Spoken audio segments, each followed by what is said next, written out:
आज हम लोग 7.2 एक्सरसाइज का क्वेश्चन 7 से बनाना शुरू करेंगे।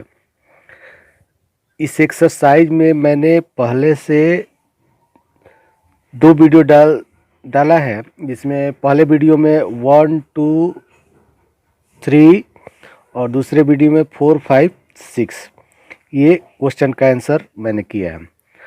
आप लोग वीडियो देखने के पहले सबसे पहले सब्सक्राइब कीजिए और बेल का बटन दबाइए और वीडियो को पूरा देखिए।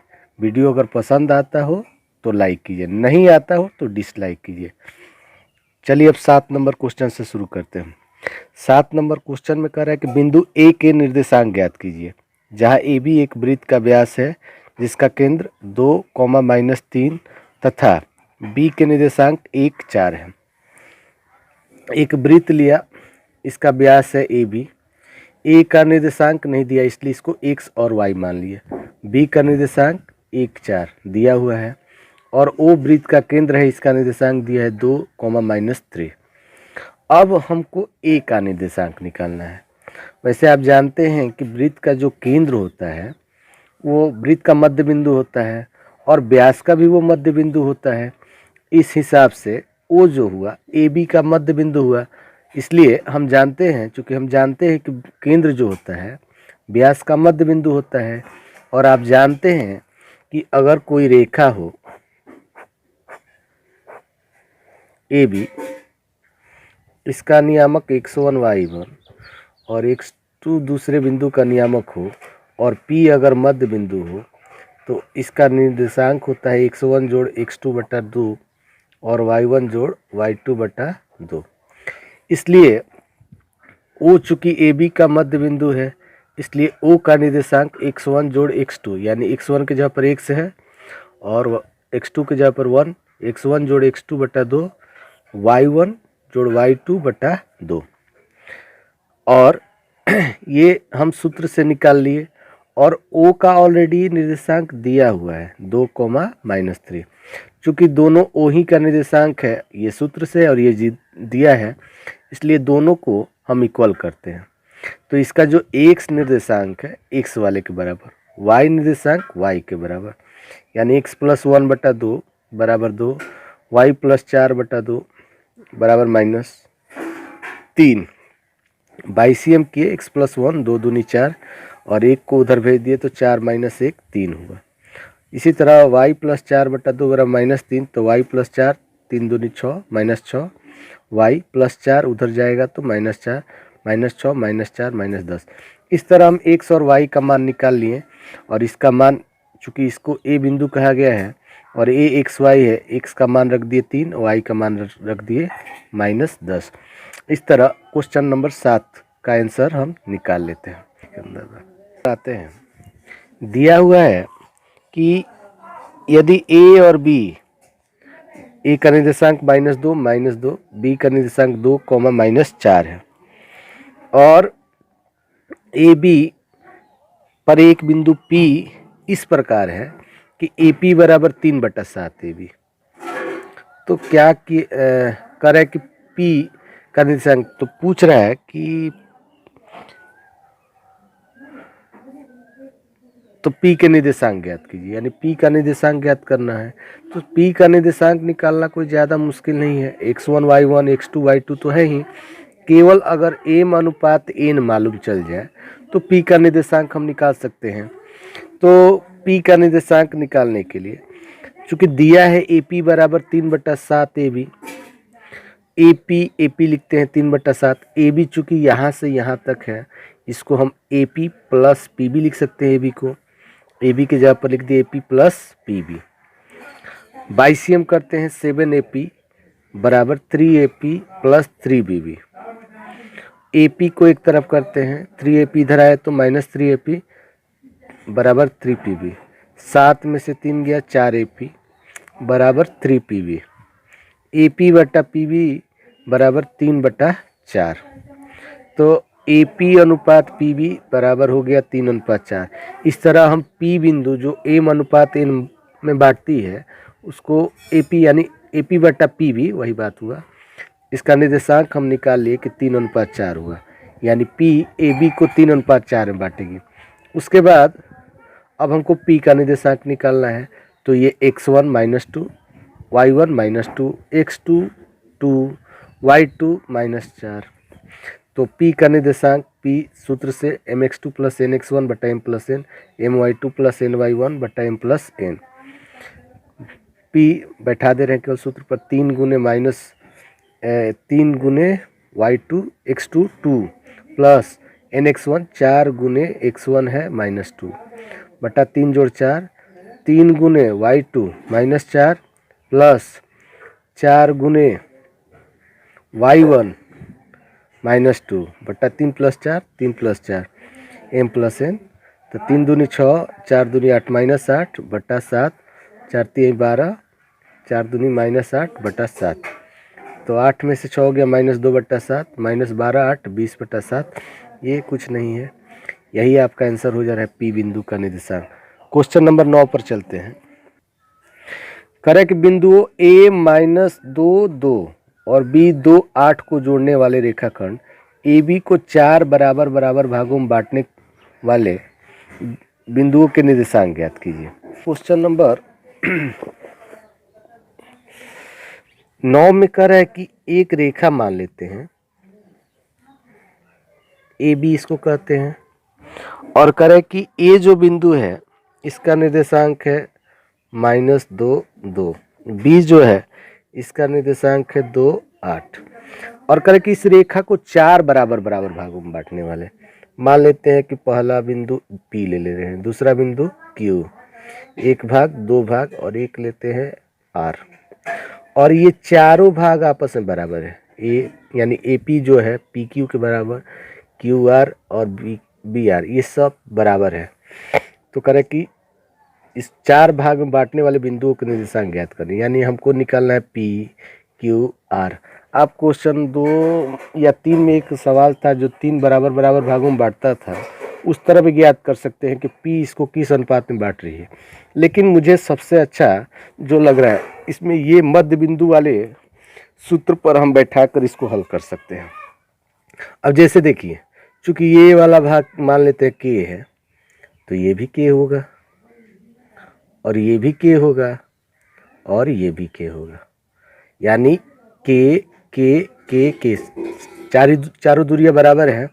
तो इस हिसाब से AB का जो मध्य बिंदु हुआ क्या हुआ Q। इससे मतलब क्या हुआ, इससे Q AB का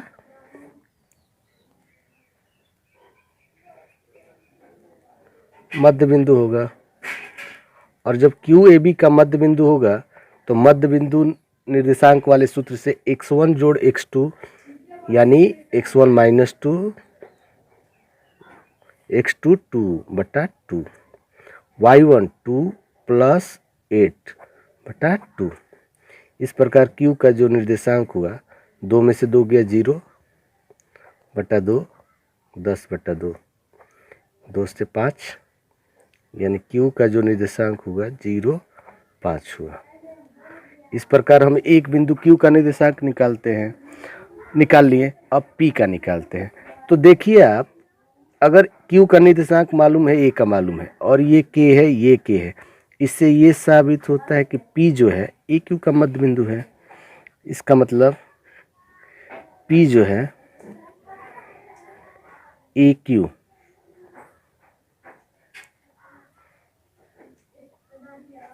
मध्य बिंदु होगा।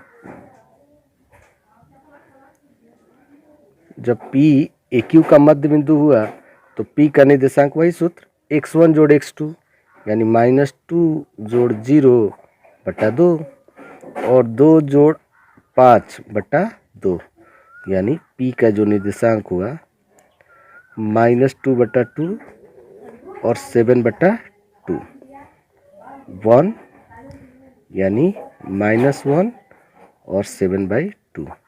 इसी तरह हम R का भी निकाल सकते हैं।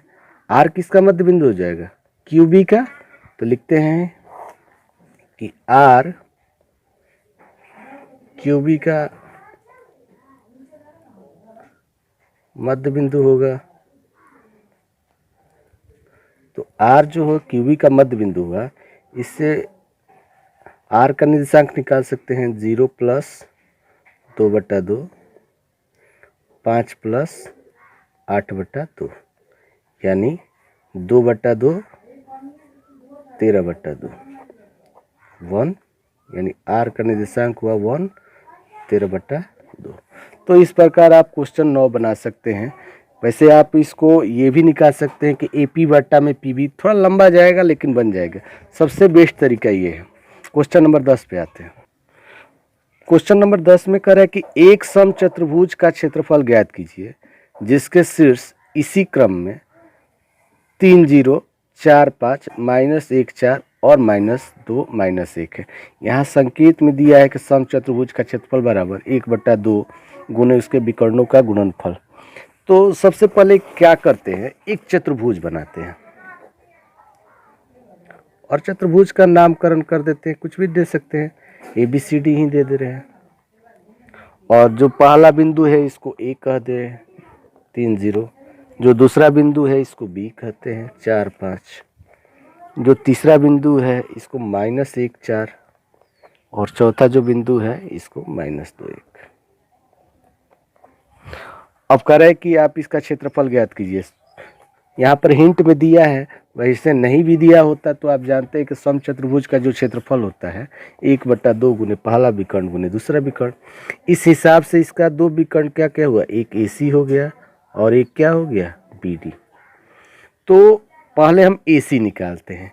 AC का मतलब कि A से C के बीच की दूरी, वही distance formula x2 minus x1 का whole square, y2 minus y1 का होल स्क्वायर, x2 -1 -3 का स्क्वायर प्लस 4 -0 का स्क्वायर, यानी -4 का स्क्वायर प्लस 4 का स्क्वायर, 16 16 32। 32 को आप गुणनखंड कर सकते हैं, 4 गुने 4 गुने 2, 4√2 इकाई। वैसे प्लस माइनस होता है लेकिन चूंकि दूरी है और कोई भी जो लंबाई होती है माइनस में नहीं होती, इसलिए प्लस वाला लिए। BD निकालते हैं। BD का भी वही सूत्र लगाइए, √4 प्लस 2 का स्क्वायर प्लस 5 प्लस 1 का स्क्वायर, 6 का स्क्वायर 6 का स्क्वायर, 36 प्लस 36 72, और इसको हम लिखते हैं 6 गुने 6 गुने 2, 6√2 इकाई। और इस तरह AC और BD निकाल लिए। अब सीधे निकालते हैं समचतुर्भुज का क्षेत्रफल। समचतुर्भुज नाम है इसका, ABCD दिए हैं तो ABCD लिख देते हैं। ABCD का क्षेत्रफल 1/2 विकर्णों का गुणनफल का मतलब कि दोनों विकर्ण का गुना, AC गुने BD, 1/2 लिखते हैं। AC है 4√2, BC है 6√2, तो 2 से 2 बार में कटाइए, इसको 2 से 6 बार, 2 छक्का 12, और √2 में √2 से गुना करेंगे तो 2 हो जाएगा, तो 12 दूनी 24 वर्ग इकाई। तो इस तरह क्वेश्चन 10 भी बन गया और ये चैप्टर भी समाप्त हो गया। तो आपको समझ में जो नहीं आया आप नीचे कमेंट बॉक्स में कहिएगा, मैं फिर से बता दूंगा। कुछ दिक्कत हो तो बताइएगा। अच्छा लगा वीडियो तो इसको लाइक कीजिए, सब्सक्राइब ज़रूर कीजिएगा जो लोग नहीं किए हुए हैं, और वीडियो को ज़्यादा से ज़्यादा लोगों को शेयर कीजिए ताकि और भी लोग इसका फ़ायदा उठा सकें। तब तक के लिए इतना ही रहने देते हैं, फिर मिलेंगे एक नई वीडियो में। धन्यवाद।